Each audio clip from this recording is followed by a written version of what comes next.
Plainfield was a traditional participant in this tournament, but they never had 5, just 4. Right. Yeah, and you got to credit Coach Clinton. Obviously, he's been able to build a culture for over now 3 decades down there, but the recruits are coming. The prestige level has been raised due to these NCAA appearances the last 5 years. The future's bright for them, no question. Yes, and you look at the 2 coaches, 32-year veterans on the sidelines for their respective clubs. For Dominican, Joe Clinton in his 32nd season with a record of 507 and 416, and Jay Lawson at Bentley with a 606 and 303 record. We'll now throw it to the public address announcer for the starting lineups. Here now are this afternoon's starting lineups. First, for the Chargers, at forward, a 6'5" graduate student from Plainfield, New Jersey, number 3, Brant Roundtree. For Bentley, at guard, a 6'4" graduate student from Brooklyn, New York, number 3, Brian Wright-Kinsey. At guard for Dominican, a 6-foot senior from Brooklyn, New York, number 11, Wahad Johnson. For Bentley, a forward, 6'6" graduate student from St. Louis, Missouri, number 4, Matt Leiritz. For Dominican, at guard, a 6'4" sophomore from Derry, New Hampshire, number 12, Joseph Merrill. For Bentley, a guard, a 6-foot junior from Glastonbury, Connecticut, number 11, Aaron Latham. For Dominican, a forward, a 6'6" senior from Cumberland, Maryland, number 34, Justin Kopman. For Bentley, at guard, a 6'4" junior from Beacon Falls, Connecticut, number 20, Zach Laput. For Dominican, at forward, a 6'6" sophomore from Brooklyn, New York, number 35, Emmanuel Smith. Head coach Joseph Clinton. And for the Bentley, at guard, a 6'4" graduate student from Oklahoma City, Oklahoma, number 21, Mason Webb. Head coach Jay Lawson. And so we hear the introductions, and one thing that stands out to me is that Dominican is not going with its starting point guard, Jaden Honus, today. 6'2" redshirt sophomore will come off the bench. Joseph Merrill, 6'4" sophomore and a great three-point shooter who's from nearby Derry, New Hampshire, is going to get the nod today. I wonder if Joe Clinton is making that decision because he wants the hometown kid to feel special here today. Well, he's played well as of late as well.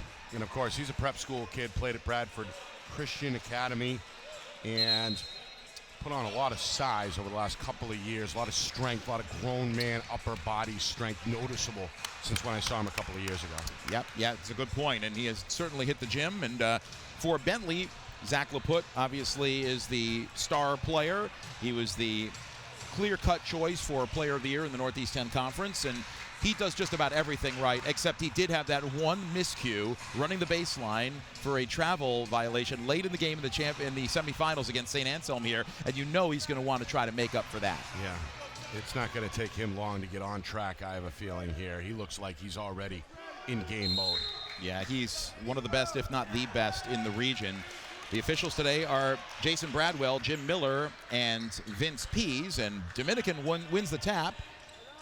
And they move from left to right on your screen, and the road black is the lower seed at number 7. Bentley is the 2 seed in the home white, trimmed in royal blue and black. And a nice start for the Chargers, as it's a running layup by Joseph Merrill. Good spacing there. They allow Merrill enough room to do his thing one-on-one. The local kid breaks the seal on this one. Here's a fall-away jumper by Mason Webb, hits the back iron, and rebounded by Kopman.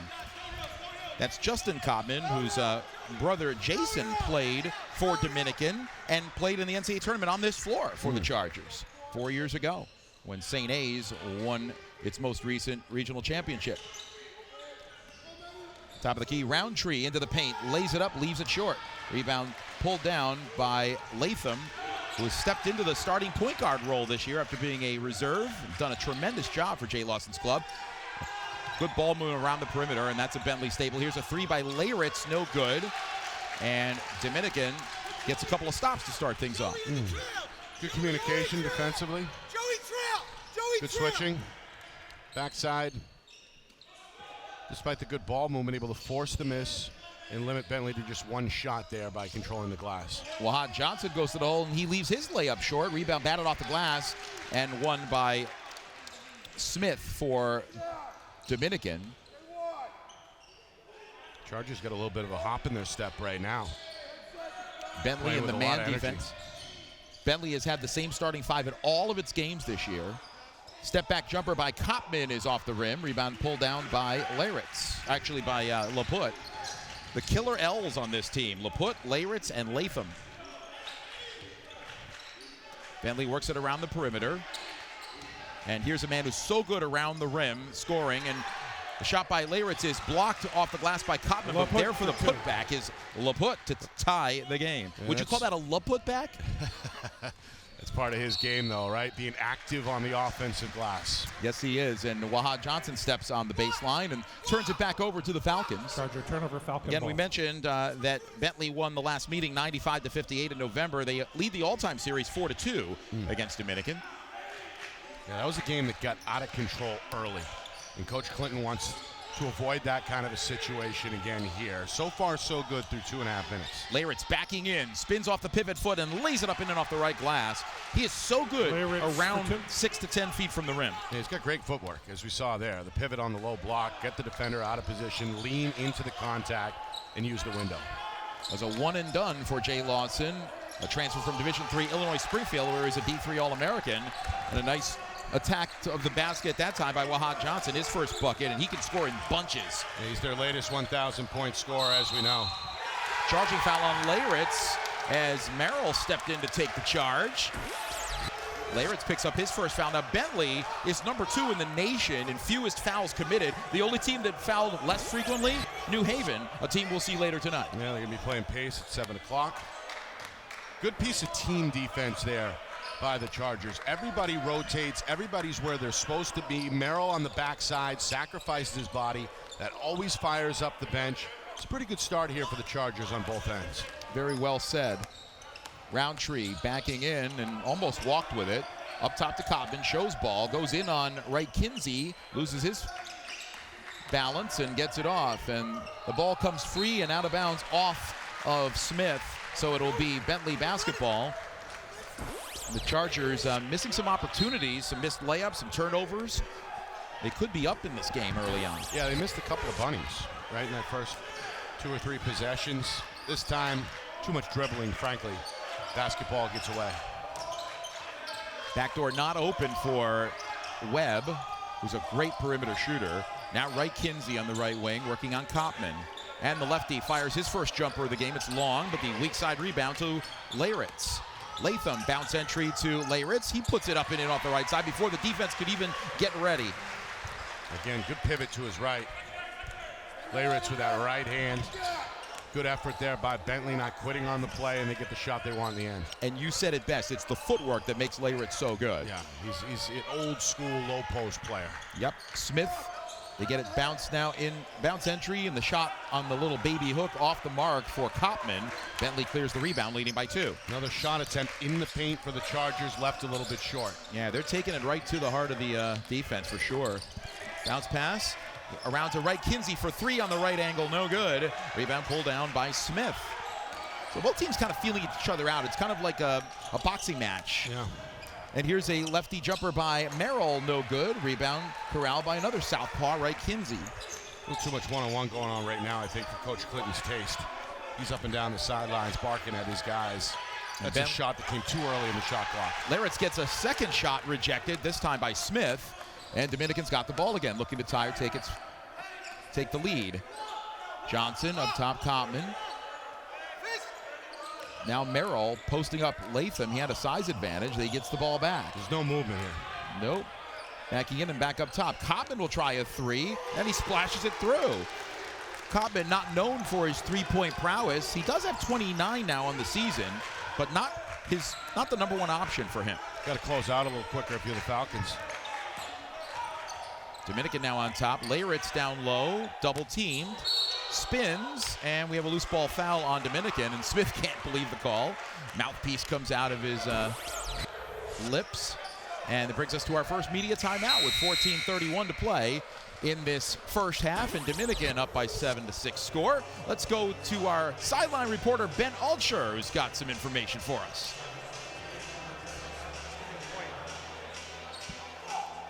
Thank you very much, guys.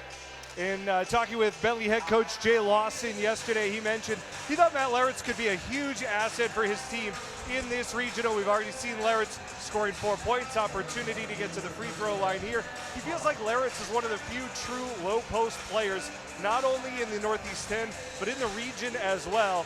And you can see that low post kind of old school in his game coming through early on here against Dominican. Back to you.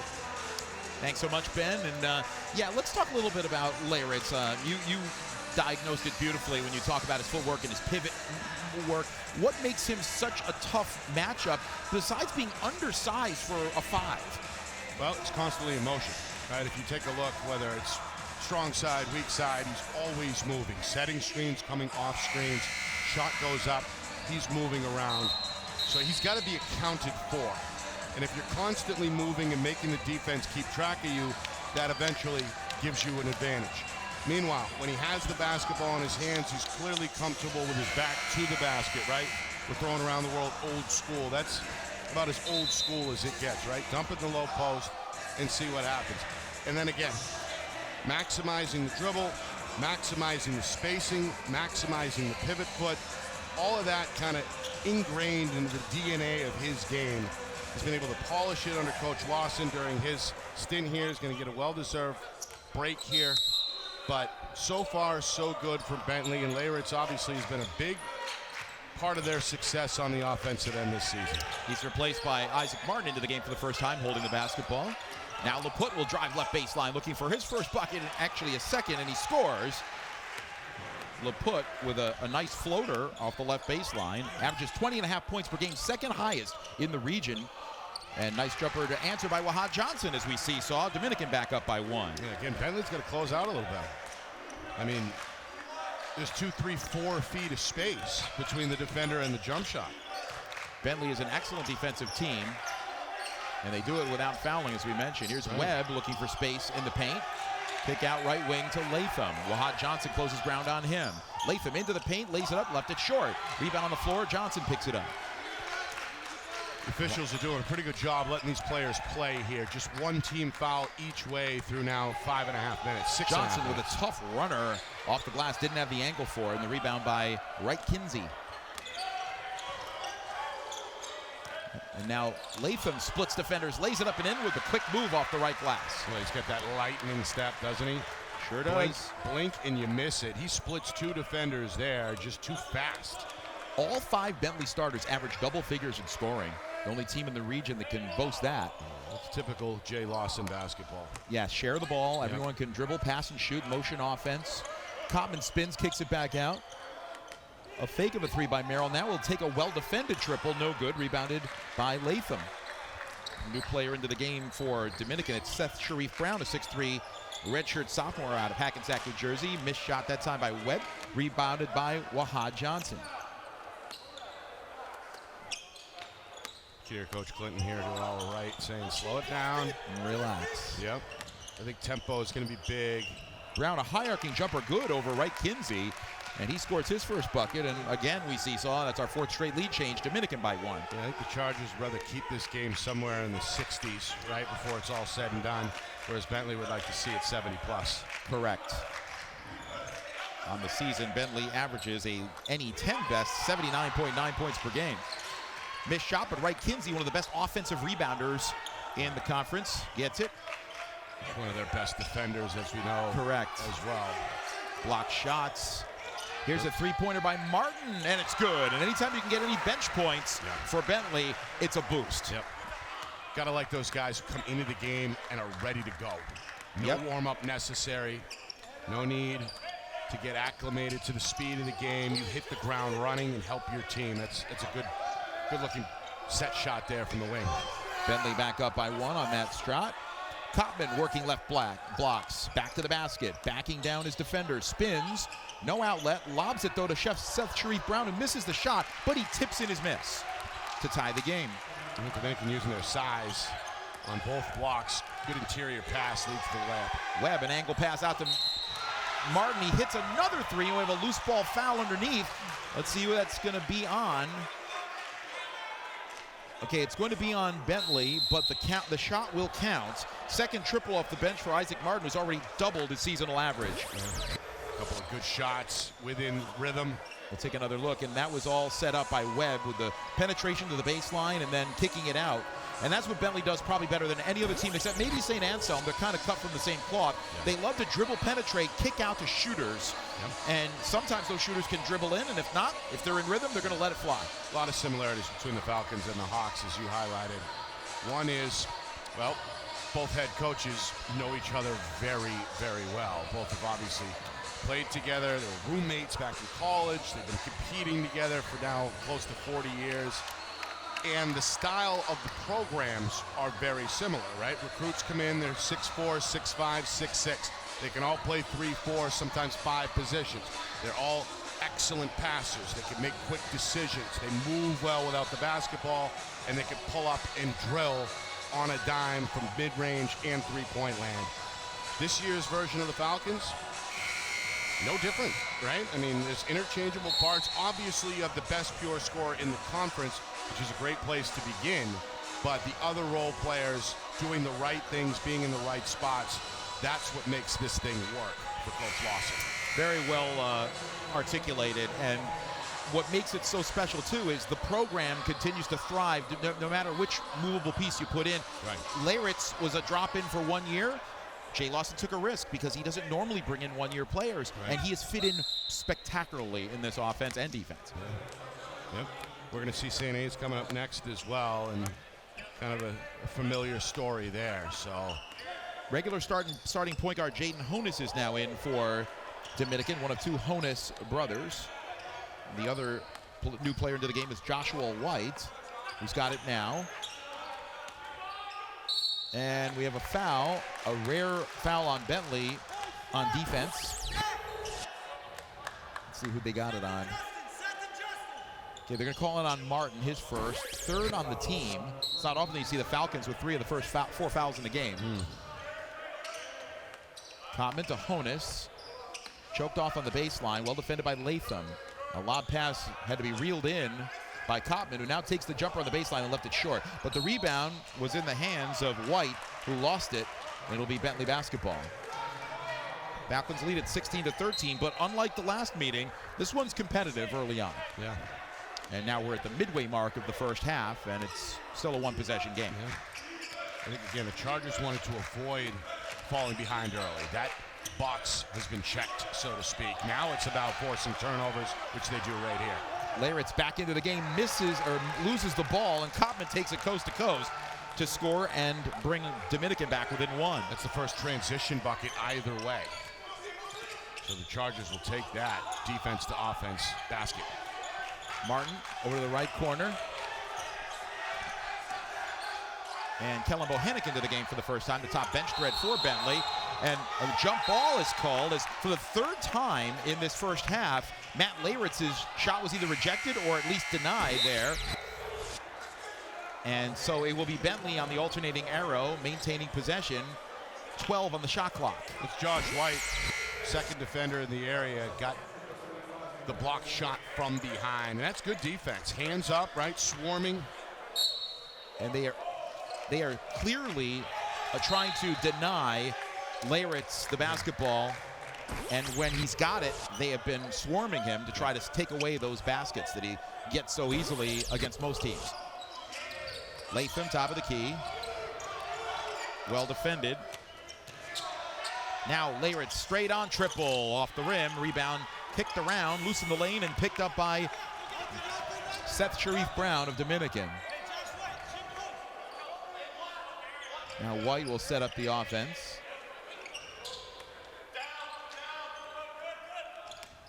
Spaced out offense for Dominican.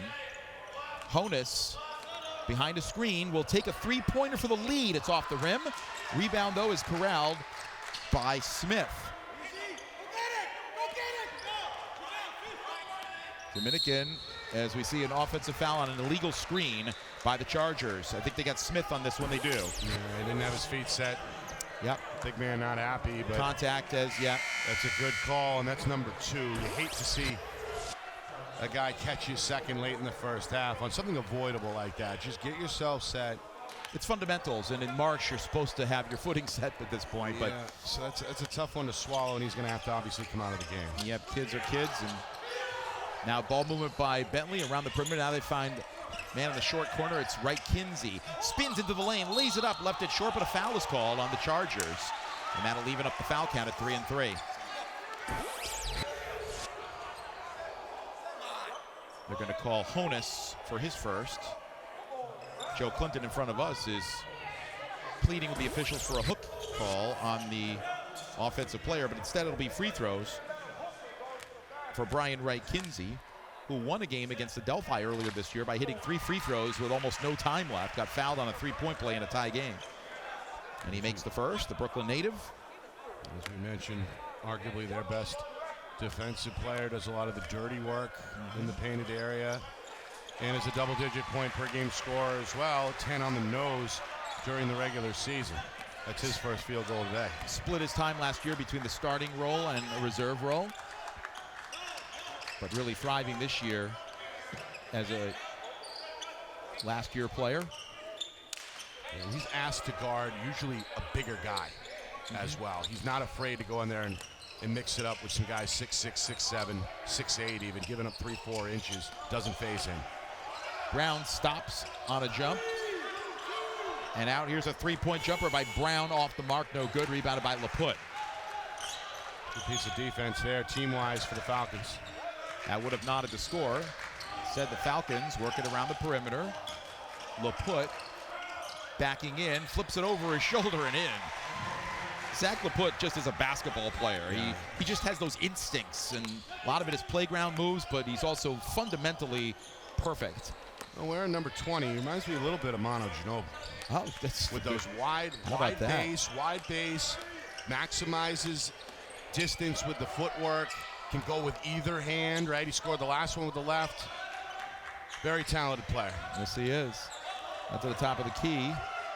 Some fancy dribbling that time, and tough fall-away jumper off the mark. It'll be a shot clock violation as Joshua White just did not have a good look at it. And brings us to immediate timeout. Yeah, he's upset right now. His team's not running the offense. Frankly, too much one-on-one, contested shot late in the shot clock. Let's get the 32-year head man upset. Yep, Joe Clinton will talk it over with his team, and we'll take a brief timeout with 7:54 to go in the first half of this second quarterfinal game in the East Regional. 20-15, the Bentley Falcons as the 2 seed, leading the 7-seeded Chargers of Dominican University 15, and we'll be back with more from Manchester. Business is its ability to solve human problems and to bring those solutions to scale. And it's that scale that really does make the world a better place.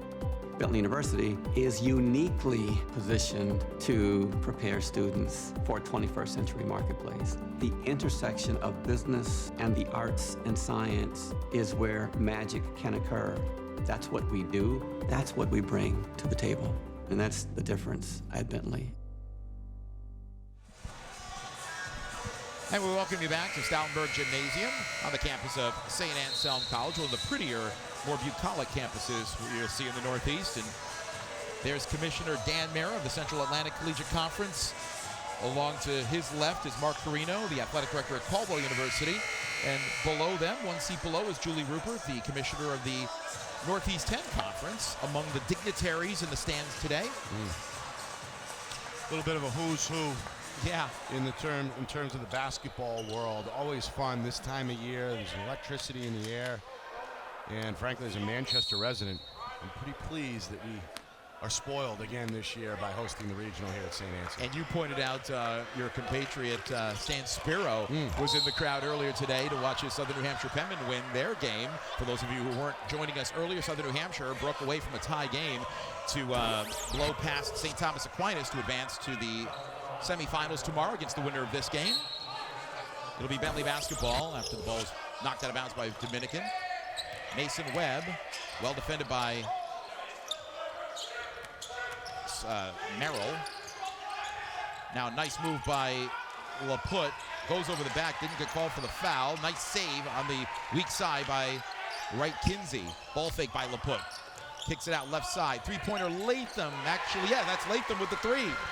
So a broken play turns into 3 points for the Falcons, who now extend to a game-high 8-point lead. There's that inside out we talked about. Dribble penetration, shooters in the right spots on the perimeter, catch and fire. Nice feed inside to Merrill's got position and scores. Nifty assist by Brown to find him. And again, movement on that possession.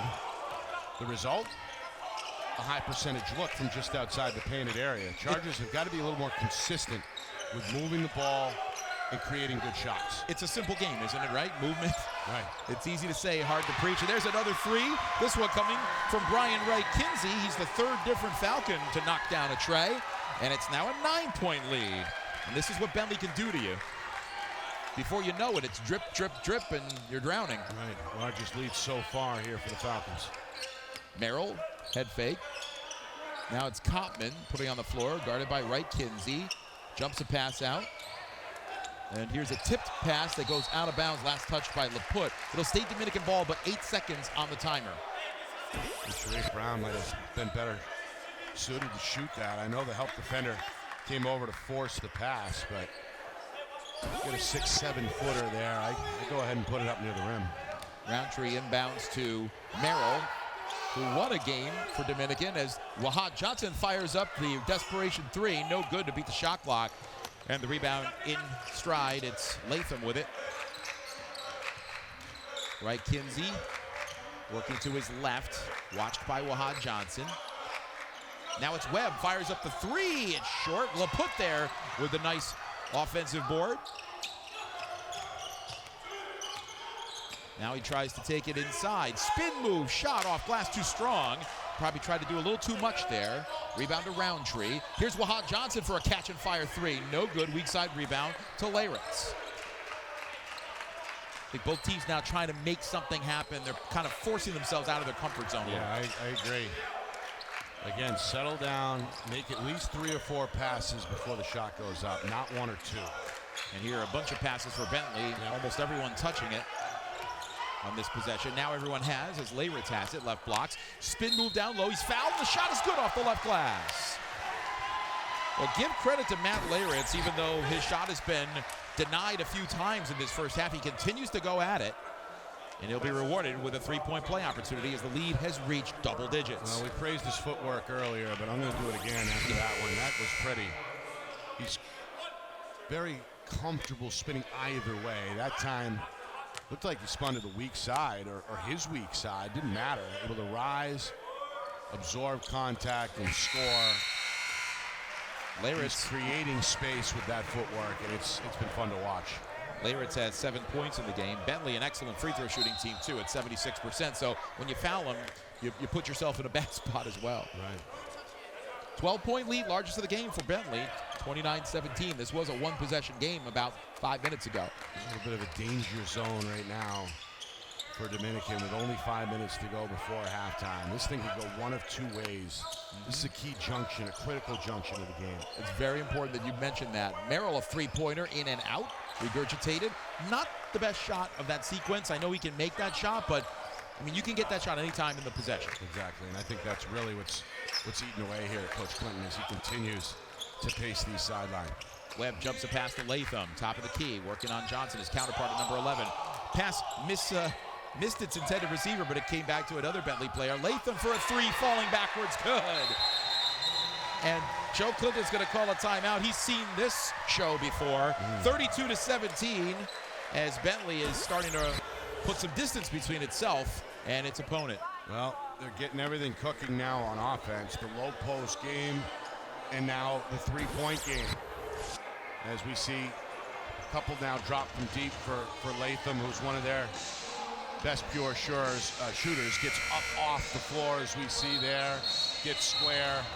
And if again he's able to catch in rhythm, you know, it's tough to overcome. The Chargers, meanwhile, not shooting very well from the floor, as you can see there, just 35%. And again, a lot of that is lack of movement or inconsistencies on the offensive end in the half-court set. So, and they usually shoot at about 46%, so way under their average. And Bentley right near its average of 50, best shooting team in the region.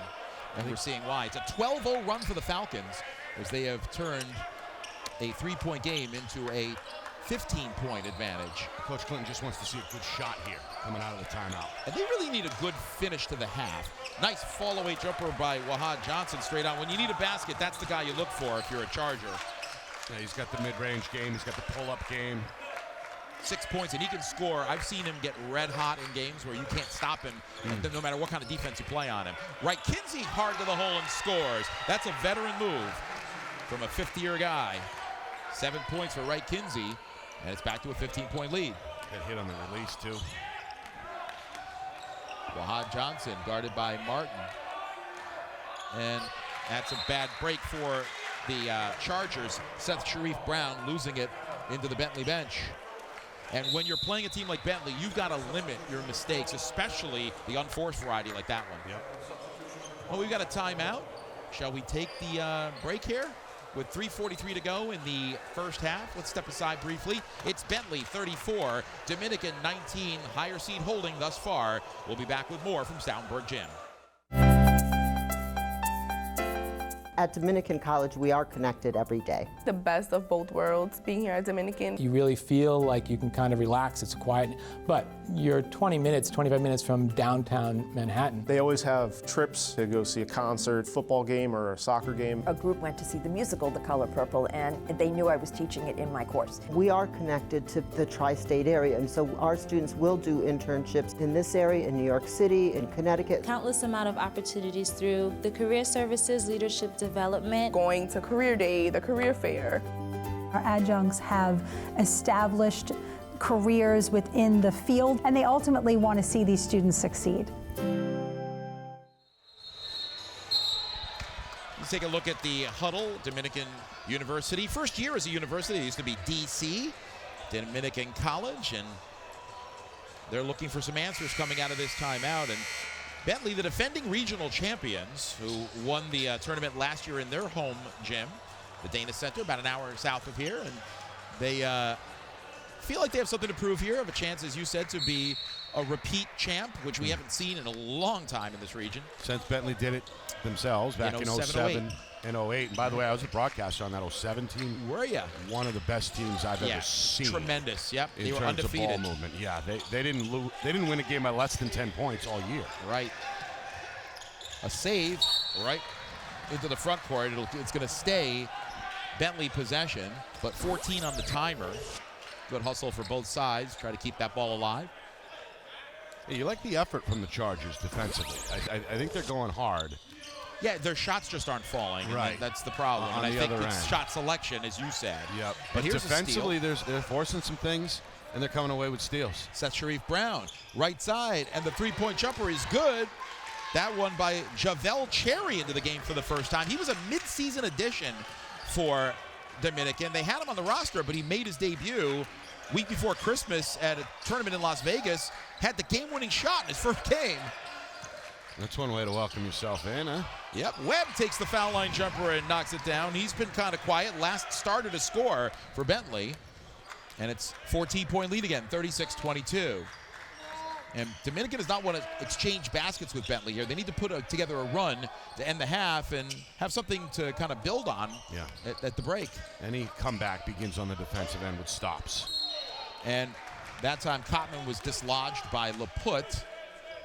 Just the fourth foul on the Falcons in their first in about 10 minutes. You can see it there. Not a lot of contact, but enough to warrant a call.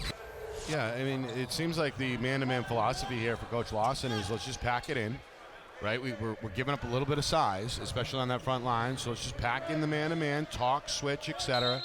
Holding the one shot after we force the miss and grab the rebound. And by and large, they've been able to stay out of foul trouble throughout this first half and keep Dominican off the scoreboard. Fight for the loose ball, and it goes out of bounds off Cotman, and that play was doomed for failure right at the beginning as he had trouble with his footing and with the handle. So it'll be Bentley basketball leading by 14 with 2:21 to go in this first half. I do want to send a special shout out to 49-year Dominican University and before Dominican College scorekeeper, Joe Gartner, G-Man as we call him, who's battling some health issues and wishes he were here. We wish he were here too. Get as well Leyritz soon. is fouled. Yeah, get well soon. Yeah, tremendous guy. And he played soccer at Dominican way back in the day. Meanwhile, foul here in the paint is now number 6 against Dominican. So as you mentioned, Bentley, one of the better free throw shooting teams in the region. Leyritz to the line where he's made 1 free throw today in his many attempts. And the first shot is good. Leyritz on the season doesn't get to the line that much, and when he does, he's struggled 54%. So he's one of the few Falcons that does not boost that percentage.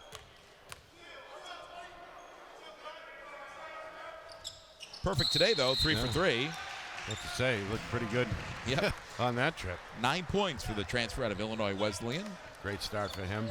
And we have a timeout called by Dominican with 2:05 to play in this first half. So what's Bentley been doing well to build this 16-point lead, and what has Dominican done poorly to fall behind? Well, I think Bentley's been pretty patient on offense. They haven't tried to force really anything in terms of shots, in terms of questionable passes. It's been pretty much routine in terms of the ball movement and the rotation, and I think Coach Lawson's got to be pleased with that. Defensively, again, we talked about it. Basic man-to-man, kind of packed in below the free throw line. See if you can rebound by committee, and they've been able to do that. For Dominican, you like, again, the effort defensively. They have made things difficult for Bentley at times in this first half, but shot selection, and you got to be a little more patient.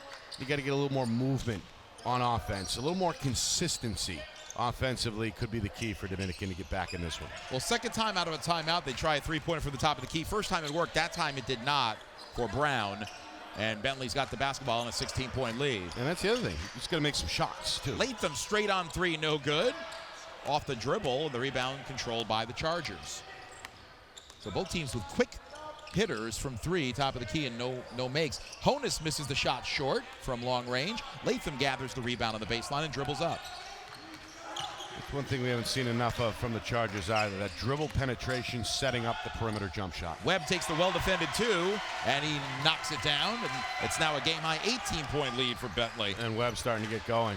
Quiet for the first 12, 13, 15 minutes. Now back-to-back field goals in the last couple of trips. Well, they've defended him well on the perimeter because he likes to hit that three-point jumper, so he's taking what the defense gives him now and not forcing it, to his credit. High IQ player. Three-pointer by Roundtree is no good, rebounded by LaPut, and nothing going down for the Chargers, and this is really playing right into Bentley's hands. Latham, top of the key, LaPut puts it on the floor, into the paint, cups it, lays it up too strong, and the rebound pulled down by Dominican. Up ahead to Roundtree. Good ball reversal for Dominican as Bentley was set on defense. Top of the key, Common will fire up another long one. This is off the back iron. Dominican's getting 3 happy now, and it's not paying dividends. And again, there's no weak side movement. There's no screens. There's no dribble penetration. There's no pick and roll. It's just 5 guys kind of umbrellaed around the three-point line, and now taking a contestant shot. And now the Falcons can play for the last shot of the half, guaranteed of having no worse than an 18-point lead unless there's a turnover. Here's Latham, quick move to the hole, lays it up with the hand, no good. A rebound by LaPut, fall-away jumper, no good at the buzzer. And the Bentley Falcons will head into the locker room with a commanding 40-22 lead, with a 20-5 flourish at the end of the period. Yeah, Coach Lawson very happy, I'd imagine, with his team's play through the first 20 minutes. And the leading scorers in the game so far, no one in double figures. Matt Leyritz leads a very balanced Bentley scorecard with 9 points. Aaron Latham with 8. Brian Wright-Kinsey with 7. 6 apiece for Zach LaPut. And Isaac Martin, who has his 6 on a pair of 3s off the bench. And for Dominican, 6 points for Wahad Johnson, 5 for Justin Kopman. And then 4 apiece for Joseph Merrill and Seth Sharif Brown. So it's an 18-point lead for the Bentley Falcons, the defending regional champs, and Ben Altscher is standing with the head coach of the Falcons, Jay Lawson. Thank you very much, guys. Coach, good first half for your team, especially really over that last 10 to 12 minutes. 16-2 run gave you that double-digit lead. How'd you get the offense kind of uncorked? Thought we were a little too excited at the beginning of the game, like a lot of teams are at this point. And we settled in a little bit and played the way we usually play, which created shots for each other. And then we made some jumpers. That helped. Nice to get some production off the bench. Isaac Martin coming in, knocking down a couple big threes. Did, and we put Isaac in earlier than usual because Matt got a foul. And then Isaac gave us a couple quick threes. That helped a lot. All right, good first half and good luck in the second half. Thank you. Guys, back to you. Thank you, Ben. And yeah, Jay Lawson, for his team, it's all about teamwork. It's every piece having to work in conjunction with all the other pieces for them to have a successful season. And they've had 27 winning years in the last 28. So it's a formula that clearly works. Yeah, and he's got the rotation set now as well. It's kind of a shorter rotation, as we know, come tournament time. And, you know, veteran head coaches are going to trust the guys that they trust. Frankly, those are the guys who are going to earn minutes in big spots. And those guys have been able to produce not only today, but really all season long. And again, you heard it from Coach. First couple of minutes, okay, let's get the nerves out of the way. Let's get acclimated to the speed of the game. And then after that, it was really all Falcons throughout the rest of that first half. It sure was, and it was the defense as well as the offense. He's Nick Anastos, I'm Chris Granozio, and we've reached the halftime spot with the Falcons leading the Chargers 40-22. We'll be back for second half action, and we'll go through the stats as well in a few moments, but we'll take a break for now. Thanks for joining us, and we'll see you in a few minutes here in Manchester.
As the 2 seed, the Bentley Falcons lead the 7 seed, the Dominican Chargers, by 19. And Nick Anastos, I know you're looking at your scorecard with your highlighter going. What stands out to you on that sheet? That was a couple of numbers. One, Bentley's got a rebounding advantage of 21-14, including 6-3 on the offensive end. That's led to 10 second chance points for the Falcons, only 2 for the Chargers. That's the stat that stands out the most. But right behind that, how about only 2 of 12 from three-point land for Dominican? A lot of that, again, is lack of movement. A lot of these shots are coming contested late in the shot clock or too early in the shot clock.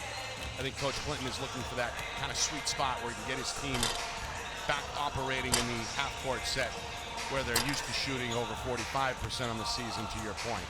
And third and finally, how about the balance of attack offensively for Bentley. You got 4 guys, they get 5, with at least 6 points in that first half. That's telltale balance. That's Jay Lawson Bentley basketball, and the scoreboard demonstrates that. Spread the wealth, that's for sure.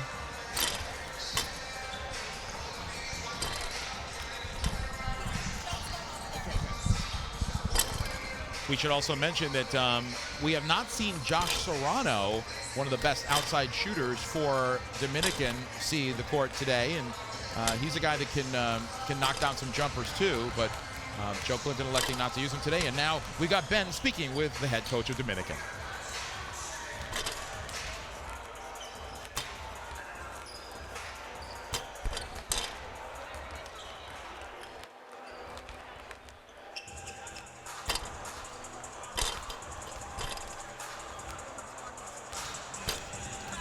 Okay, we apologize for the technical difficulties, but I'm sure Joe Clinton is not happy about a few things. Number one, his team's offensive struggles, but also when he left the court with his team, there were 22 points on the board, and now it's 21 because they went back and looked at the monitor, and JaVale Cherry's three-pointer with 3:14 left to go in the first half was deemed a 2-point basket, so they took a point off the scoreboard, and this might be some bad muscle memory for the Dominican bench. You got to remember that their last game, which was a first-round playoff game in the CACC tournament, they played at Chestnut Hill, and they were robbed 2 points on a scoring error, and the game was tied down the stretch with the wrong score in the final seconds, and Dominican wound up losing that game, and the game, had it been scored properly, would possibly had a different result. The commissioner of the league decided, we can't replay the game. It's official as soon as they leave the books, and we don't have anything in the league bylaws that states we can replay the game. So they were just hoping they would get an at-large bid, and they did get the last at-large bid by a hair over Damon by the national committee. So they're here. Though their run was cut short in the CACC tournament, possibly by that. We don't know for sure what the outcome would have been, but I can imagine what Dominican's thinking coming back and saying, wait, more points you're taking off the scoreboard for us? That's 2 games in a row. Yeah, this one, though, I think is justified. Yes. The 3 officials gathered over shortly after the halftime horn, took a thorough look, and assessed that one of the 3-point shots from back in that first half was actually a 2. So the video evidence, I think, does support the change. But whether the gap is 18 or 19, we both know the Chargers got a lot of work to do over the next 20 minutes. They need to play a pristine last 20 minutes and hope Bentley's a little off its game just for the chance to pull this one out. But if you want to look back at history, recent history, this year Dominican has had some amazing comebacks. They've won buzzer beaters. There was a game that I attended opening weekend at the St. Rose tournament. They were down 18 points with 4.5 minutes to go and won in regulation on a Joey Merrill 3-pointer from the left wing. So it's not out of the realm of possibility for this team. It's in their DNA. They know how to come back in games. The question is, can they do it against such a really good fundamental team as Bentley? Got a heart. They got a lot of heart for sure, and they're not going to quit today either. And we might see a steady diet of that. Wahad Johnson, who's their best scorer, knocks down the jumper to put Dominican on the scoreboard first in the second half. He's going to have to lead the way offensively. He's got the mid-range game to do it. He's taken the most shots this afternoon with 8, shooting a high percentage, 5 for 8 from the floor. He's got to be the floor leader. Webb gets his shot rejected onto the floor by Smith. Brought Roundtree up ahead to Wahad Johnson. Pull up, good! And I've seen him this year go crazy in games where he gets super hot and nobody can stop him, and that's what Dominican needs here, is they're back within 15. Only 5 transition points in that first half for Dominican. They get one here. Again, defense to offense. The block shot, the pull-up J. Missed 3 by Laputte. Rebound on the floor to Kopman. And with that last basket, Johnson becomes the first player in double figures with 10 to lead the Chargers.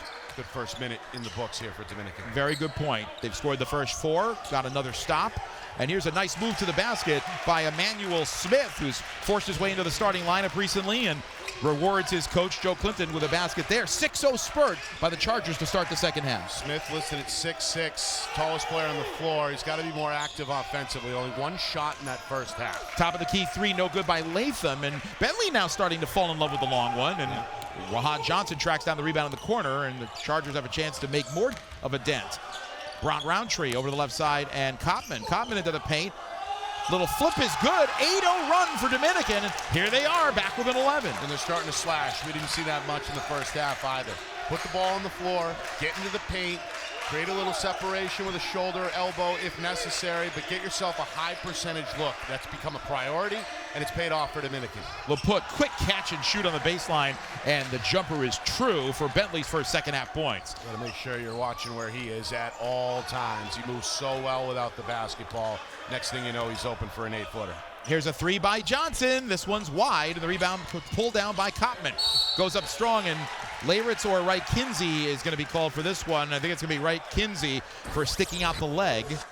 So it will be Dominican basketball, first foul of the second half. And thing about Zach LaPut, too, is that he's so confident. You know, there wasn't even a hesitation for him to put up that baseline jumper. It's just automatic with him. He's feeling it. And there have been some wonderful players to come through the system under Jay Lawson, but he's one of the top ones, I think. And he's still just playing his third year of basketball. Actually, his second full year. Which is crazy. Yeah, crazy. Northeast 10 Player of the Year, over 20 points per game. 1,000-point scorer. Yep, and again, just a high IQ player. Not going to force it, going to take what the defense gives. Not afraid to get physical in the lane as well. Nope. Kopman makes both his free throws, back to an 11-point game. Mason Webb on 1 foot.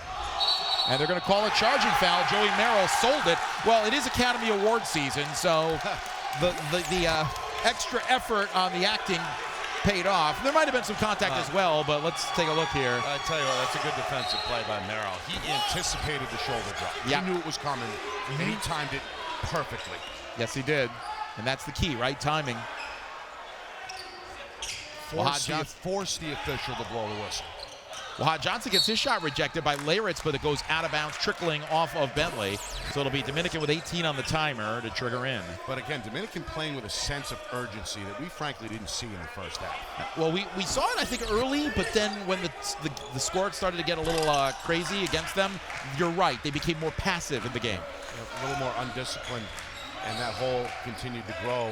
But halftime break, get yourselves reacclimated, and they've come out here with more focus, at least on the offensive end. Leyritz backing in, loses the ball, and it's taken by Smith. And they force now 2 Bentley turnovers, only 3 in the first half. How about that? A bad behind-the-back bounce pass by Bront Roundtree, but it's in no man's land and picked up by Bentley. Here's Latham getting by Merrill. His shot rejected out of bounds by Smith. Manny Smith with some fantastic defensive efforts here in the second half as we see Latham go up and get his shot turned around. And no 2 for you, Smith says. Instincts, too. Made the commitment from the weak side, abandoned his man, knew the dribble drive was coming, and timed the block shot perfectly. LaPut has not been able to find the range from 3 today. Misses again. Merrill, the rebound, brings it up. See if Dominican get this down to single digits. Here's Smith backing in on LaPut, and then choked off, kicks it up top to Wahad Johnson. Johnson, a 2-point jumper off the dribble, off the mark, no good. So after making his first 2 of the second half, he's missed 2 in a row. And Joe Clinton grimaces in front of us. Here's Wright Kinsey getting fouled as he drives into a triple team. I think he felt like Johnson may have settled a little bit on that last attempt. And meanwhile, Wright Kinsey, I like what he's been able to do offensively. Again, we know what he can do on the defensive end, on the glass, but he's chipping in to the tune of 7 points in the first half. Makes a committed move there to draw the foul and put the Chargers on the defensive. Anything he gives on the offensive end is a cherry on the sundae, I think, for this Bentley team. Right. Bentley with LaPut, Leyritz, and this man, Mason Webb, all made all-conference this year. But Wright Kinsey, you could also make a case for the all-around solid season he's had. Yeah, he was on the all-defensive team. Yes, he was. Wahad Johnson down low, and he's called for the charge. Yep, Jason Bradwell with the call as Latham got in his way and fell backwards. What's good for the goose is good for the gander. A little bit of frustration there from Dominican's best scorer. No argument after the offensive foul. And that brings us to a timeout, and Ben Alcher is on the sideline, and he's got some intel for us. Dominican obviously back here again in the NCAA tournament, but their only NCAA tournament win, oddly enough, came back here on this very floor in Manchester 2019, and maybe ironically, they were also a 7 seed that year. They took down number 2 seed Merrimack, and that was, of course, the Warriors' last ever appearance in the NCAA Division II tournament as they moved up to Division I the following season. So maybe a little magic, a little mojo that Joe Clinton's hoping finds his team here in the second half. Back to you guys. Thank you, Ben. And yes, Dominican has definitely become a March regular in this tournament, but they've also had some very tough losses. I remember one against St. Thomas Aquinas here on this floor in the semifinals in 2019. Yeah. There was a call that wasn't made on what looked like Justin Cobman's brother, Jason Cobman, looked like he was fouled on the last play of regulation. The official happens to be working this game right now, Jason Bradwell, started to raise the arm, then brought it down. Right. It went overtime, and right. Stack won that game, and that has been a pebble in the shoe of the Dominican faithful ever since. Yeah. Well, somebody's got to lose those tough games, unfortunately. Yep. But and I want to be clear here on record saying I don't know if it was a foul or not. I'm just saying, reporting what I saw, that it looked like it was going to be called and wasn't. Right. And again, these officials have, for the most part, done another great job this year. I mean, every fan is going to find something to harp on, something to complain about, one missed call here or there. They're human beings like us, right? But think about it. Every time down the floor, you got a 50-50 shot. Yeah. And if you're maximizing to the tune of 9 or 10 to 1 good calls versus bad, I'd say it's a pretty good job. Leyritz is fouled, and the Dominican bench to our right is claiming for a hook again, but Manuel Smith was moving his feet and is called for the foul, his third. Coach Clinton was lobbying for that in the first half as well. Yes, he was. That hook call. We'll see if the officials do end up blowing the whistle. Well, if you say it enough times, maybe they'll give you a call. Here's Webb. Nice shot from just beyond the foul line. And he has really reined in his game. He usually likes to take the 3, but he's been given the 2, and he's taking it and making it. Yeah, and he hasn't forced anything. Remember, he was scoreless the first 15 or so minutes in this game. Right, 4 baskets since for 8 points. So he's okay with letting things come to him. And a steal by Wright Kinsey. Here's one of those top defensive players in the league. Out to Webb. Now he's got a wide open triple. Misses it. Rebound on the floor to Merrill. Outlets to Wahad Johnson, but he doesn't have the numbers. Now he reverses direction toward the baseline and loses it out of bounds. Wahad Johnson, again, trying to make something happen. You love the aggressiveness, the willingness to try to help his team, but sometimes you got to throttle down. And that time he did not make the right decision. He's been in attack mode here in the second half, no question about it.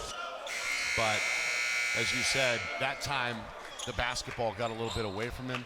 And how about the defensive effort from Latham as well? He's giving up not only a couple of inches, but probably about 15 pounds as well. But he held his own and he forced the turnover there. That's a good effort. Yes, he did. And Dominican goes deeper into its bench. Isaiah Honus, the brother of Jaden Honus, who played in the first half, 6'5" freshman out of Bridgewater, New Jersey, is into the game. And Latham misses LaPute misses the shot. Kept alive by Wright Kinsey. Now it's rolling in the paint, and we have a game of Twister breakout. And let's see what happens on the call here. It's going to stay Bentley possession. But what's the call officially is, looks like Cotman got the worst of that encounter. You can see that ball was up for grabs. Cotman took a shot at the bottom of that pile. Yes, he did. Bentley leads by 15, and as they wipe up the moisture off the court, the officials are gathering to discuss what the call is. Right now, it's 20 on the shot clock. They're going to reset it and say it is, let's see. They're going to actually have both teams go to their benches as they check the video, and maybe we can get a second look at it as well, or a third look, as the case may be. Dominican trying to fight this uphill battle. Down 19 at the half. They've trimmed it to 11 on a couple of occasions in the second half, but unable to get it into single digits. Yeah, you got to like the effort, though, if you're rooting for the Chargers. Again, it looked like they've been able to recharge at the midway point, come out re-energized. And again, offensively, they look like a different team. They're attacking off the dribble, they're getting better shots, and they're putting up points at a faster clip. And the man who is in the center of your screen with his back to us is Joey Clinton, the coach's son, who was a 4-year starter at point guard for his dad. Very nice player for the Dominican Chargers. Yeah. very good assister, excellent passer. So the officials are still talking. The teams are back on the court. Yep, and we'll take a look at it again. It's definitely going to be Bentley ball, and the shot clock is the only question here. And it's hard to tell. It might have been around 13. We'll tell you now that balanced scoring on both sides. Wahad Johnson, the only player in double figures with 10 points to lead Dominican, and Justin Kopman with 9. And for Bentley, how about this? 9 for Layritz, 8 each for LaPut, Latham, and Webb, 7 for Wright Kinsey. Those are all the starters between 7 and 9 points, and Isaac Martin with those quick 6 in the first half. And let's see, here's the loose ball. Shot clock at that point is at 14, 13, and then it resets, so maybe that's where they go, or maybe they're looking at something else, Nick. I think you nailed it, Chris, right off the bat. It should be 13. That seemingly is when they blew the whistle. Okay, they're going to say 19. 19. So I guess I wasn't on. I was way off. Jump ball 19 on the shot clock is what we understand. Yep. Joe Clinton gives us a thumbs up and a smile. Bentley puts it in play. Layritz hands off Latham. Latham angle drive. Now top of the key. Reverse it to the left side, and LaPut well defended this time. Backs in, lays it up, off glass and good. I don't know how he did that. It looked like he was stumbling, but he's such a great player. He was able to make something out of nothing there. Yeah, never really had his balance, and frankly, never really had control of the basketball when he put it up with the left hand. Didn't matter, able to kiss it off the glass. Pretty shot on the baseline. And Brown had this look of absolute resignation after giving up that basket. LaPut, first player double figures for Bentley with 10, and a missed shot for the Chargers there. And all of a sudden, after that run, it's back to a 17-point game, and Bentley in control with possession. Falcons have quietly been in control of this game, of the tempo, really from the get-go, and have slowly but surely increased this lead incrementally. That's a forced shot by Webb. Nobody was moving enough for Bentley, so he hoisted it up, and Chargers reel it in. Wahad Johnson trying to create off the dribble, forces it up off glass and good. Creative shot for Wahad, who's got a game-high 12. And he's attacking Latham. He's using that size and strength to his advantage. He's got 25 pounds on the defender on paper, and it looks like it right now. He continues to go right into his chest. And down low, Webb's shot is rejected. Dominican is picking up the block shots, but a step on the end line by Bront Roundtree gives it back to the Falcons. And they're going to reset the shot clock to 20. Kellen Bohenik checks in for Mason Webb on the Falcons sideline. And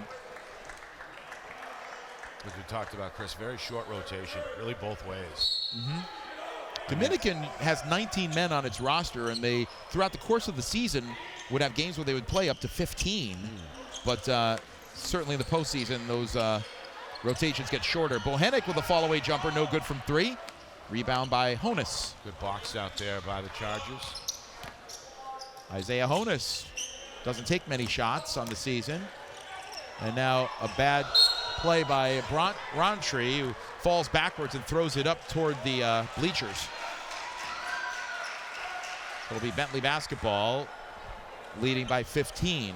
And this is that stretch of the game with 12:52 to go. There's still plenty of time. If Dominican's going to put a run together, but you need solid possessions here. You need to work the ball, and you can't make mistakes like that.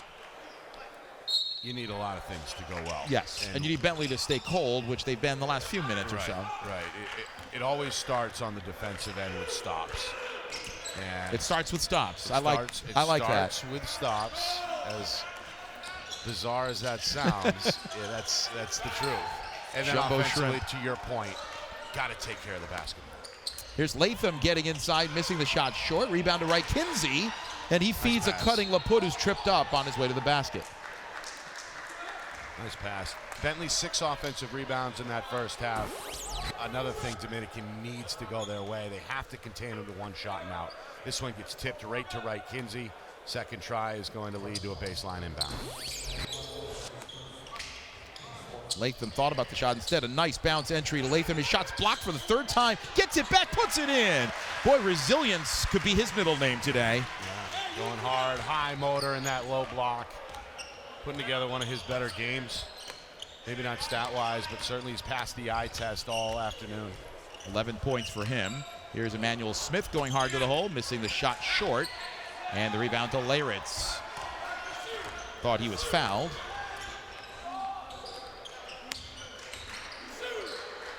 Hand off to Wright Kinsey, coming around the curl. Nice Finds pass. Leyritz on the give and go and misses. The putback, though, by LaPut. His second LaPut-back of the game. Bentley starting to look good in the half-court set. They get the spacing they want. They get the pick and roll they want. They get the over-the-pass top they were looking for. And ultimately, they get the finish.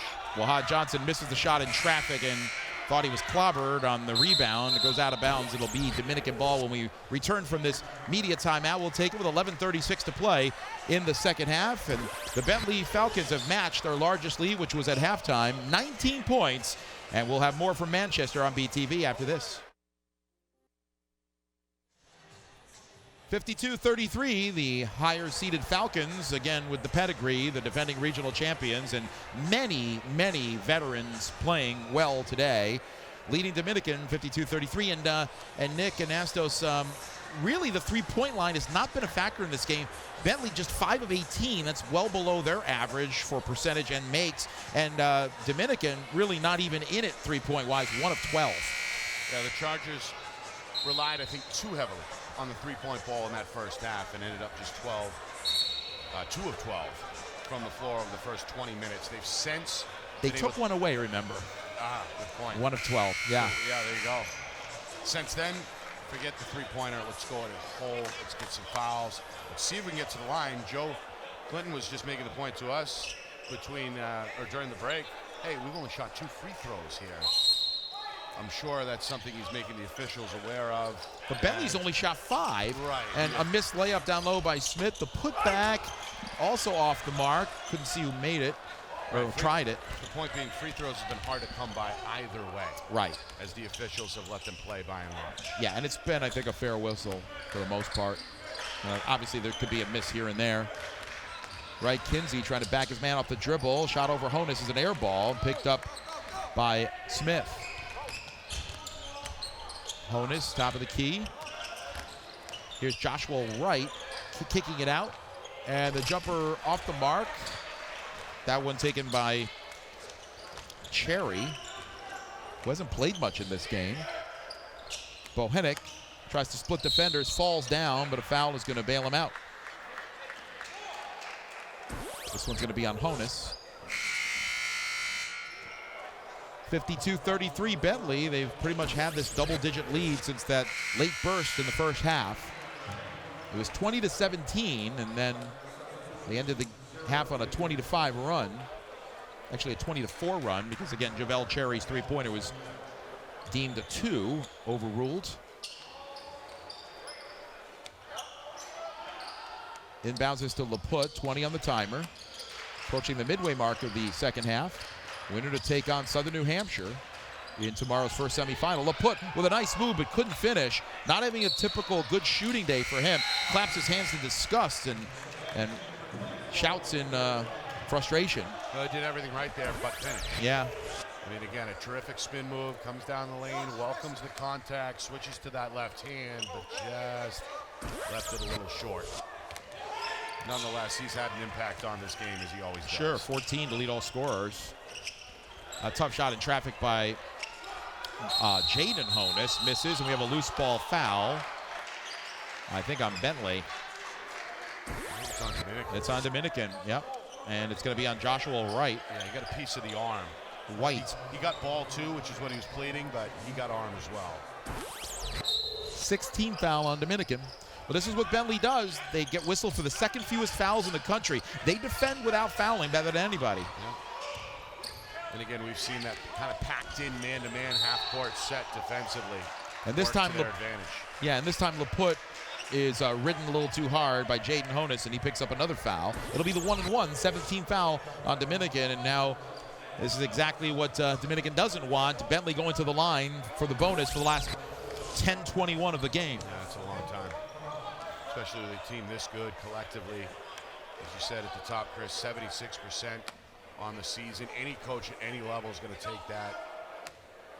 And it's so tough when you're trying to come back from double figures, when you're fighting really a two-front war now. The clock and the team foul situation. LaPut's first trip to the line. There have been only 8 free throws attempted in this game. 6 of them by Bentley, 2 by Dominican. And all of them have been makes. That's crazy. Second shot for LaPut. And that's no good. So the broadcaster jinx comes into effect. LaPute with 15 points and not having a typical LaPute type game, but still good enough. And his teammates have certainly helped carry the day. Well, that's when you know you're a good scorer. Yes. Right? When it's not necessarily flowing the way you would like it to.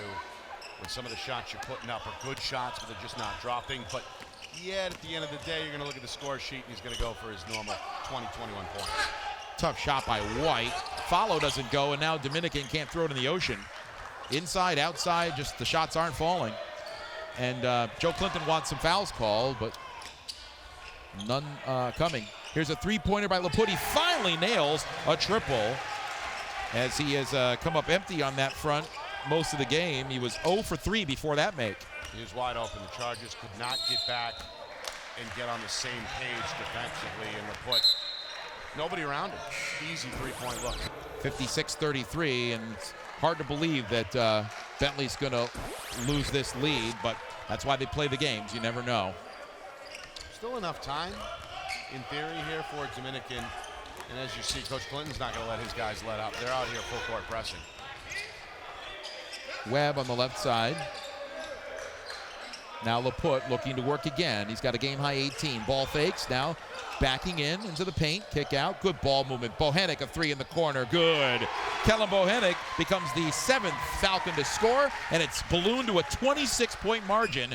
And remember, Dominican lost at Bentley earlier this year by 37. It's turning into that kind of a game, though Dominican was much more competitive early on in this one. Here's a three-point jumper. And that one's good by Justin Serrano. We mentioned him at halftime, how he hadn't been used.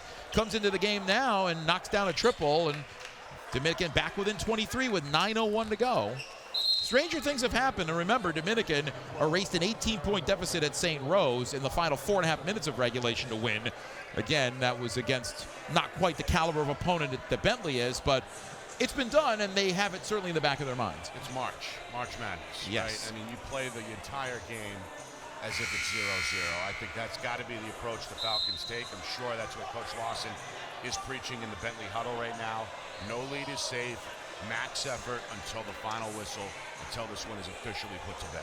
Serrano's three was only the second trifecta by Dominican in this game. They had one in the first half, that from Justin Kopman. Now, this is a team that doesn't shoot a ton of threes. They shoot at a decent clip at 36%, but they don't have anybody on their roster that has made more than 33 three-pointers, and that was Wahad Johnson, but they have 6 different players that have between 20 and 33. So it's more of a committee, whereas most teams, you'll see a guy like we saw in earlier, Jamal Barnes for St. Thomas Aquinas had 96, 97 three-pointers in a game.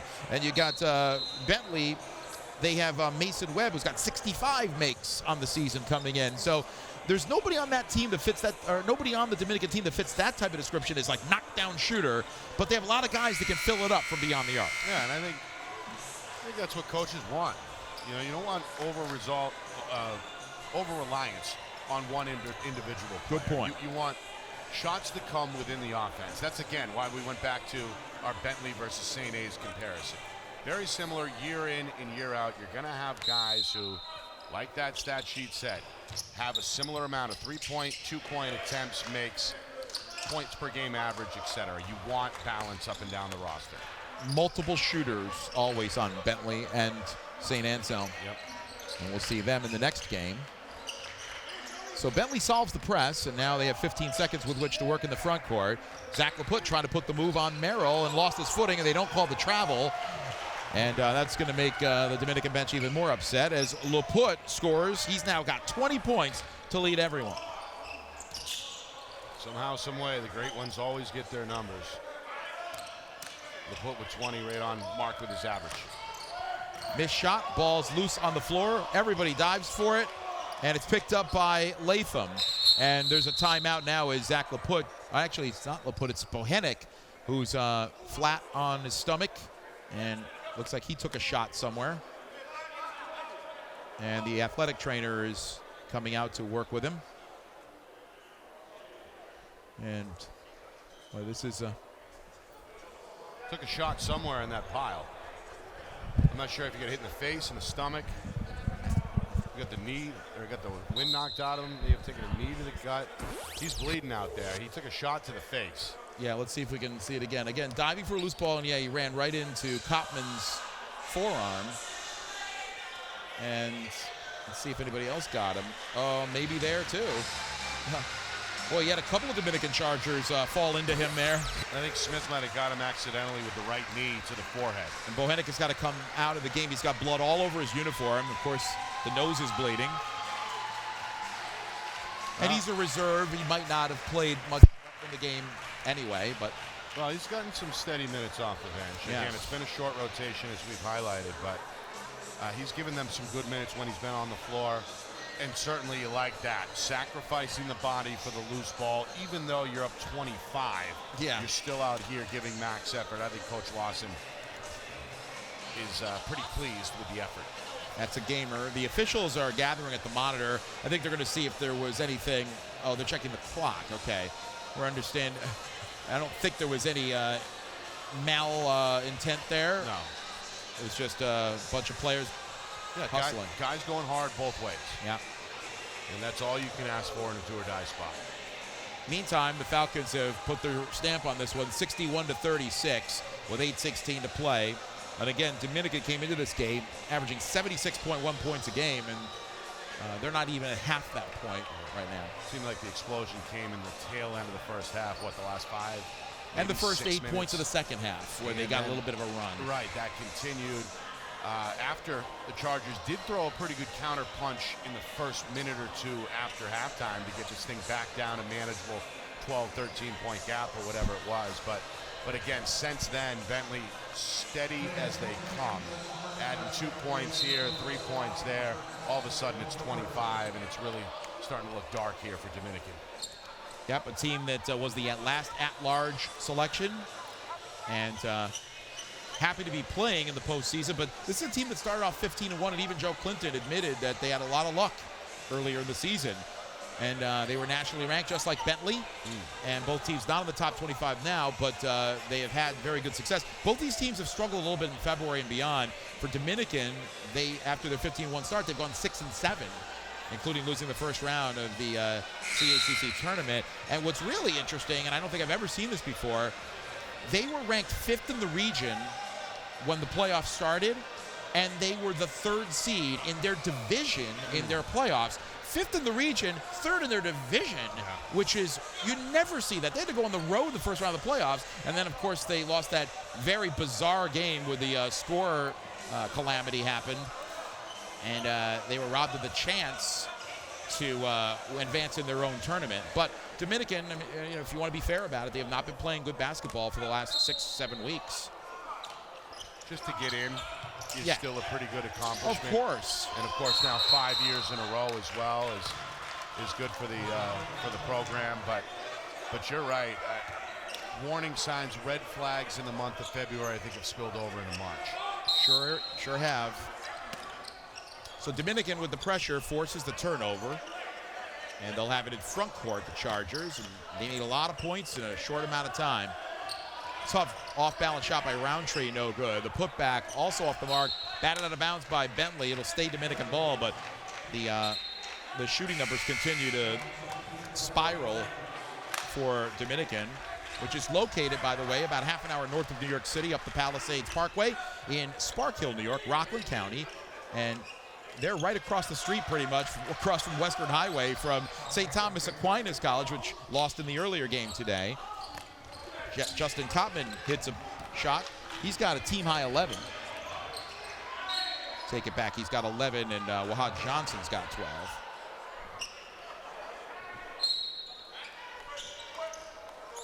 The put to put it in play. 23-point lead for the Falcons. Latham goes hard to the hole. His pass is tipped and leads to a run out for Wahad Johnson. He's ahead of the pack, lays it up and in transition. One of the few times we've seen a fast break layup for the Chargers today. Might be their first. Johnson now with 14. That's what they need. Again, getting out, getting after it defensively, getting rewarded with a layup. Yep, the defense is what normally starts any run, and we have a reach-in foul on Dominican. Will send Bentley to the line for the 1-and-1. And again, Dominican, you know, the other side of the double-edged sword here is that yes, you want to be aggressive, you want to force turnovers defensively, but you're walking a very fine line with the team foul situation. You reach in the wrong spot, you make a little bit of contact. Bentley's going right back to the line where they're deadly. Webb is especially deadly. The best free throw shooter in Bentley's history. Career 94% foul shooter. This year, 91%, so he's having an off year. Second shot is good. So Webb now with 10 points. He's the third Falcon in double figures. Remember, they average 5. All 5 starters average double figures. We'll see if they can get there this game. Certainly been on pace really all afternoon. 63-40. Dominican has offered some resistance in this game, but overall, Bentley has had more answers. Jumper Koppman, no good. He made his last one. Rebound is up for grabs. Webb comes away with it. 1-on-3, waits for his reinforcements. Jumps a pass to Wright Kinsey. Now Latham thought about the 3. Inside, bounce pass, and the pass is tipped away and won by Dominican. Here's Wahad Johnson in transition, flips it up, no good, but he's fouled. One of the few fouls called on Bentley in this game. The only team that fouls less often than Bentley in the country, New Haven, who we'll see in the last game today. They average about 10 a game. Bentley about 12. That should be a scrap against the pace. 2 of the better defensive teams. Yeah, first team to 40 wins, huh? Could be. One thing we suspect, though, is that's going to be a close game. Maybe one that goes down to the wire between 2 very good teams from the Northeast 10. The one thing that will hurt as Wahad Johnson hits the first free throw is Victor Olawaye not going to be playing for New Haven, we understand, and that's a big problem for them because they don't go deep and they don't have a high-octane offense, and he's one of their better players, both offensively and their best on-the-ball defender. I was about to say, yeah, they're definitely going to miss him defensively. Pressure in the backcourt. They'll miss him, period, but we'll see how they adjust here in the finale of our 4-game set here in Manchester. Bentley manages to break the press into the front court. Leyritz with a tough catch. Penetrates left side. Latham tees up a 3, left it short. Rebound, Manuel Smith with it. And now Merrill will work it up for the Chargers. See if they have one last gasp rally in them. Kottman working left blocks. He had a size advantage on Wright Kinsey. Instead, out to Merrill, a good 3-point shooter. That one's wide, though, and the weak side rebound to Wright Kinsey. Got to maximize those opportunities when you get Merrill, a knockdown shooter with a good look. Yeah, I think that was a good look. It was within rhythm. Again, inside out, all set up by the dribble penetration. That's normally a shot he hits. LaPut to Latham on the bounce pass, and he knew what to do with it. Yeah, excellent movement again. High-low, right? Flash high post, bounce pass, drop it down, easy finish. Leyritz, not Latham, my bad. And the missed shot by Wahad Johnson, and now it's turning into a jump shot game for Dominican. And the time becoming a factor now, 5:32 to go, and a 23-point lead for the Falcons. Here's Wright Kinsey going hard to the hole, the hesitation and the score. Little miscommunication on the backside. Nobody slides over from the weak side to try and follow the shot at the rim. A little bit of a breakdown here late for Dominican. 9 points for Wright Kinsey and a 3-pointer by Roundtree. His first bucket of the game. Plainfield, New Jersey native. Makes it a 67-45 game, but we're at the 5-minute mark now. Here's a tipped pass, but it's rescued by Leyritz. Good effort by Kottman in the lane there to possibly prevent a layup by getting his hand on that one. Shot clock to single digits. LaPut trying to create off the dribble. And what's the foul? Oh, it's a blocking foul called on Wahad Johnson. And that'll be 2 shots for LaPut in the act of shooting. Let's take another look at it. LaPut, so good in every facet of the game. Best all-around player in the league, in my mind. And not just the league, the region is what I should say. Well, he's Northeast 10 Player of the Year. That's a fact. That's bare minimum. And you're seeing why his ability to get to the rim is really unparalleled. He takes those 2 big steps. He can get probably from the 3-point line to the rim in 2 steps. He's thick. He's agile. He makes smart decisions. He's got a low center of gravity. He's powerful. He's confident. Strong legs, strong upper body, good left hand, good right hand. He's missed 2 free throws today, though. Jinxed him a little bit at the line today, but he's still getting his numbers, as expected. 19 points for him. Cotman turnaround shot, tough degree of difficulty, but he made it work. Justin Cotman now with 13. Pressure in the backcourt again. Latham works, or actually, Latham works it up. Mason Webb.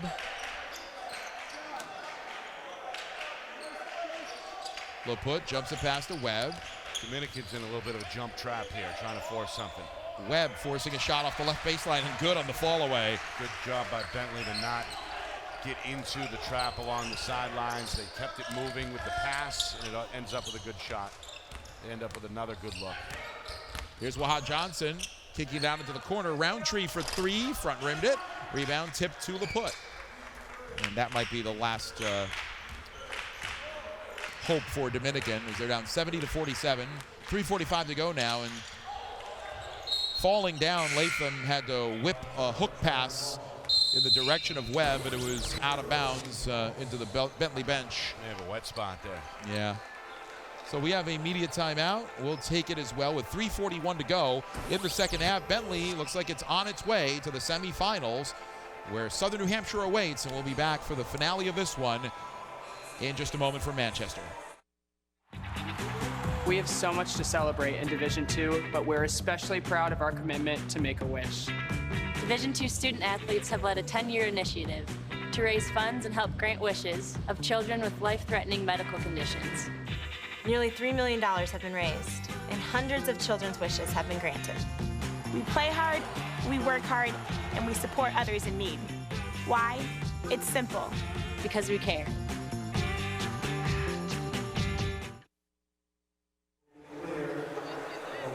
Falcons lead the Chargers 70-47. So far, the chalk is holding in the first session of our quadruple header today. The number 3 seed, Southern New Hampshire, though tied at the half, pulled away with a 28-6 start to the second half, beating St. Thomas Aquinas earlier today by the score of 78-64. So they'll await the winner of this game, which looks like it's going to be an NE10 rematch between Bentley and SNU. They split their season series this year. And looks like the 2 New York schools of the 3 that are playing in this regional, first 2 are going to be sent packing. Yeah, a strong second half, as you highlighted, by Southern New Hampshire. They came out on fire and put St. Thomas to bed in the opening minutes after halftime. Roundtree with a fall-away jumper in the lane, rattles in for him. So Roundtree with a quick 5-point burst in the closing minutes. Dominican's still going hard. They are. You cannot take that away from them. They've given max effort here throughout the ball game, no matter what the score has been. And I think Coach Clinton, although he's not pleased with the impending result, but I think he is going to be pleased with his team's effort. For sure. They've just been outplayed by a team that's been better this year, at least in the games they've played each other. A jump pass to Latham. Now it's a Wright Kinsey jumper to beat the shot clock, no good. Cotman wrestles the rebound. Under 3 minutes now. Roundtree trying to make something happen. Finds Cotman, top of the key. Cotman spin move. Jumps a pass, left side. Roundtree tees up a triple. Short again. Gets his own rebound, goes up strong and lays it up and in. Well, his shooting percentage might not be very good, but he's getting some O-boards. 7 points for Roundtree all in the last couple minutes. 70-51. And the ball tipped out of bounds, last touch by Dominican. Good hustle, again, underscoring your point that they're fighting tooth and nail every possession. Especially the seniors, the grad students, the guys who are perhaps playing in their final game. They are definitely going to leave it all out on the floor. Roundtree, Cotman, seeing their seasons and careers come to an end and getting hugs from Joe Clinton and the other support staff, coaching staff, and a great one for Dominican. Cotman held his own today. Tipped pass, but there's LaPut. Johnny on the spot, grabbing it. Double team comes. They try to wrestle it away from him, and a jump ball is going to be called before the discharge of LaPut. It's going to be Dominican ball, so LaPut was tied up, thrown to the ground, and doesn't get a call. Some of the Bentley fans are upset, say, hey, that's player of the year. You can't throw him to the ground like that. I don't think Jaden Honus cares. He wanted the basketball. He's got a right to the basketball. and he forced the jump. Serrano, tough jumper, left angle, good. He's got 5 points in the second half after not playing the first 20 minutes. Pass to Webb from high in midair by Latham. 17-point game. Dominican has not been within single digits in the second half. They scored the first 8 after intermission to cut it to 11. They traded baskets, were within 11 again, but never got it under. Here's number 11, Latham getting a shot rejected by Honus, but they say out of bounds. Every close call, every 50-50 ball going Bentley's way today. Tried to sell the call, but I think the officials got it right. And LaPute plows his way into Emmanuel Smith, and he gets the call as LaPute picks up his second foul. Coach Voss is going to take a timeout here. Doesn't like the sloppy nature that this game has turned into over the last couple of minutes. Look, the result is in stone. We don't want anyone slipping, falling, getting injured for tomorrow. We don't want any kind of potential tomfoolery where anybody gets in trouble. I mean, the game has not been very chippy. The officials have done a good job, but again, you've got 96 seconds to get to the finish line. You want to get there as smoothly as possible. You got a timeout to burn. Why not burn it here from Jay Lawson? That's a good timeout by the longtime Bentley coach.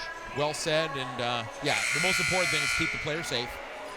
And it has been a bit of a wet floor. Yeah, right? you're right. We've seen that a couple of times now throughout both games this afternoon. So. I remember a game here 20 years ago. It was an opening weekend game against Queens College, St. Anselm men against Queens.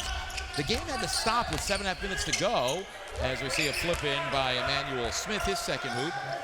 And they had to stop the game because there was so much condensation on the floor. It was a very warm November day. It can get hot in here, no question about it. Old building. Serrano on the steal, scores in transition.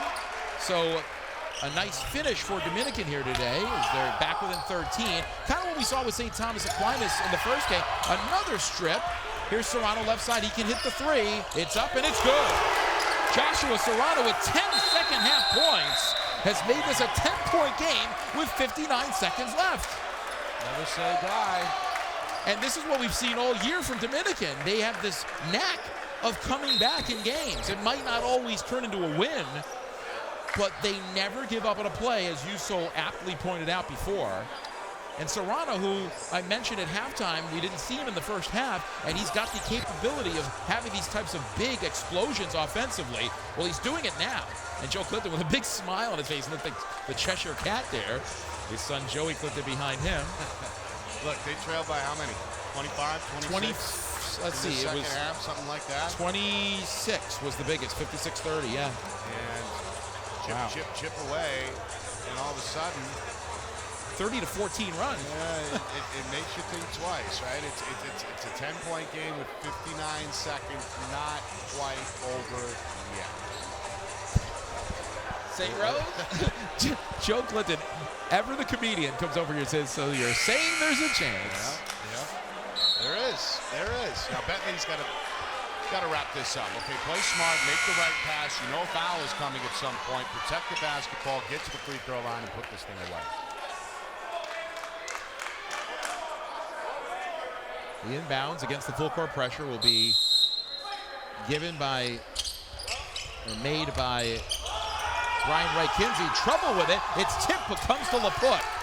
Now LaPute gets it knocked away, but a foul is called on Smith. That's his 4th. He thought he had all ball, but he went through LaPute's arm to get it. You can see here as the double team comes. Yep, and almost a clean steal by Emmanuel Lewis as he pleads his case. He's going to send LaPute to the line for a 2-shot foul. Bentley in the double bonus. Smith picked his pocket on the other side. Now, LaPute's a very good free throw shooter, and he's missed 2 today. He also missed 2 very uncharacteristically for him in their bizarre loss against New Haven at home this year. 2 in the final seconds, and Quayshawn Lane capped a 27-point second-half comeback as New Haven beat Bentley at the buzzer. And you can tell right now, LaPute with his hands on his hips is saying, that ain't happening again today. He's 3 of 5 from the line. Got a game-high 20 points. And the second shot rims off. So he split 2 3 times today. See if Dominican can make this even more interesting. Serrano, a 3 right side, it's good again! And oh my goodness, Joshua Serrano right on cue. 3 second-half threes. He's got a baker's dozen after intermission, and it's an 8-point game. Who saw this happening? Even the officials are starting to raise their eyebrows. Like, are we in for something historic here, or it would be what's historic going on? Because the Chargers have not cooled off. Bentley, they've had opportunities, as we talked about, to break this press and/or tack some points onto their lead at the free throw line, and have not been able to do it over the last couple of minutes. So all of a sudden, it's a 3-possession game again at 71-63. And 48.3 to go is still a lot of time in college basketball. As you know, with the shot clock, you can call timeouts. They've got 1 timeout left. Right? Yep, and 2 for Bentley. Falcons don't usually burn their timeouts. And the possession does favor the Falcons. Yeah. That is working against Dominican. Right. Nonetheless, again, the format is pretty much set up here for Dominican. Press, see if you can trap on the sidelines. If you can't, then you get the foul in the midcourt. And Bentley has missed just enough free throws today to make this interesting. Right. So again, the inbounds. Right, Kinsey gets it into LaPut. He's converged upon, gets it off to Webb. Webb is double teamed. Now they get it over to LaPut, who lost the ball off his foot, but it comes into the backcourt. They're going to call a 10-second count. Great defense by Dominican again. Going off the foot of LaPut, and that forced the count up over 10 seconds. Yes, because it went backwards. Even though it went right to a Bentley player, Mason Webb, it wound up being a crazy play and a 10-second call. Good job by the officials to keep an eye on that clock. Into the paint is White, and the ball comes free, loose in the left of the lane, and Latham gets the benefit of the ball, and he's fouled, and that might be the last hope for Dominican as they turn it over at the most untimely spot. You heard a collective groan come from the visitor sideline upon the turnover. That may have been the final air out of the balloon. We'll see. Again, Bentley, an opportunity to do themselves a favor here and knock a couple down. And remember, if they make just 1 out of 2, it's still a 3-possession game. Right. And with a 3-pointer in play, you never know. They got to make sure they know where Serrano is at all times, Bentley, because he's been red hot. And again, automatic 2, double bonus rest of the way. First shot good by Latham, so he has a chance to make this very uncomfortable for the Chargers. I saw a game last year, Dominican against Bridgeport, in which Serrano made something like 28 points in the second half. Couldn't miss. Latham with those 2 free throws makes it all 5 Bentley starters in double figures again. Those are their averages. And a foul given by Latham on the 3-point shooter, Joshua White. Not a smart play there for Bentley. It stops the clock with 25.2 and puts White to the line. He's scoreless in the game. Mistake by Latham. Yep. Trying to block the jump shot. Don't do it. Come down under control. If you're going to stick your hand out, put it in the guy's eye. Okay, a couple inches in front of his vision. Don't try to go upstairs and block the release, because all you're going to do is catch wrist. And right in front of the official, an easy call. Yep, White, a 76% foul shooter, makes the first of 3. Back to a single-digit deficit. One more, good, and he'll get a third. Well, you nailed it. The Dominican has never given up in this game. They have not shot it well, but they have been relentless, and they have certainly given Bentley something to think about. Yep. Third shot. And that one, no good. Rebound by Wright Kinsey. And he's fouled. They're going to get Jaden Honus with this one. And it'll be a 2-shot foul with an 8-point game again, 73-65. That's a good rebound for Bentley. Good box out, Important. comes through, secures the basketball, pivots, and then takes it across the forearm to draw the whistle. It's a timely board that may have been the final minute. And Bentley is the best rebounding team as far as rebound differential in the Northeast End Conference. They're amongst the top 10 in the country in rebound differential. Good teams rebound the basketball. Yes. Right, Kinsey, the lefty, hits the first. He's 3 of 3 from the line. It's funny, the only man to miss at the stripe today for Bentley has been LaPut. He's missed 3 out of 6. And to your point, Chris, he's now the 5th starter in double figures. Yes, with correct. That free throw. It is up and it is good. 11 for Wright Kinsey. Here's Serrano looking to make some more magic happen, but he's well defended by LaPut. Has to give it up. A pass to a wide open man underneath, and that is a basket for Sharif Brown, his third. So it's still an 8-point game with 12.7 to go. And boy, if Joe Clinton, he would probably trade part of his soul to get a few more seconds on that clock. Yeah, they're going to run out of time here, it looks like. But again, not due to lack of effort. You almost wish that, if you're Coach Clinton, of course, that your team came with a little more energy in that first half. I think there was a noticeable difference that once they fell down 19 and a half, they said, now we got to go play. What they do, they took better shots. They went to the hole. They got dribble penetration. They knocked down shots that weren't going in that first half. And all the while, they never quit on defense either.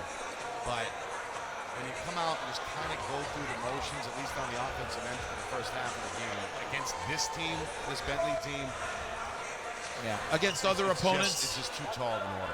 Right, against maybe a lesser opponent, Dominican might be in position to win a game like this, but not so much now. Right, Kinsey gets it up to LaPut, and he lobs it cross court to Latham, and he will be fouled with 5.4 to go. So Dominican, even though the game is over, it's just impossible to score 8 points in 5 seconds. They continue to play hard and make it a game and make Bentley work. And for the Falcons, this is probably irritating to them because they got a game to play tomorrow, and they still haven't put this one into the into the coffer. But they can look back at the minute and a half mark and say, if we didn't turn it over twice in the quarter, if we didn't miss 2 free throws, then we'd probably be on the bus by now. Second shot good for Latham. He's 4 of 4 from the line down the stretch. Teachable moments are always better when you're winning. You got to learn to close teams out too. I'm not saying they don't know that. Last shot no good for Dominican, and that'll wrap it up. Boy, it was a 19-point game at halftime, ballooned to 26 in the second half, and Dominican made it interesting down the stretch, cutting it to 8. 4 times in the final minute before succumbing 77-67, leading the way for Bentley. Again, all 5 starters in double figures, led by Zach LaPut's 20 points, 13 for Matt Laritz, 12 for Aaron Latham, 12 for Brian Wright Kinsey, actually Mason Webb and Brian Wright Kinsey with 11. And for Dominican, it was Wahad Johnson leading the way with 16 points. Joshua Serrano with 13, all in the second half. And Justin Kottman also finishes with 13 points. As Bentley's season continues, they improved to 22-6 overall, 3-0 on neutral floors. Dominican finishes its season at 21-7. They finish 6-8 since January 14th, and they lose their first game in 3 neutral court meetings. Final thoughts, Nick Anastos, before we hear from the head coach and his star. Well, Bentley, well-deserved W, played well on both ends of the floor, and gradually increased this lead. Okay, let's go to Ben Alcher, who's with the star of the game. Thank you very much, guys. Zach, 20 points for you. What's going through your head, though, as Dominicans kind of making that last-ditch push to get back in the game? I mean, they're a really tough team, and we knew we couldn't give up from the beginning of the game. That's what they do. Sometimes they're behind games 20 and 30, and they can always come back just because their intensity and the pressure, and we knew we had to stay tough, stay together, and keep talking as a team, and we got lucky a little bit. Seems like the defense really clamped down for you towards the end of the first half and for a good chunk of the second half. How were you able to sort of limit their good looks? Yeah, we were really trying to jam the lane against them, and we did a bad job of that to start the game. And then I thought we picked it up when we started playing our best defense.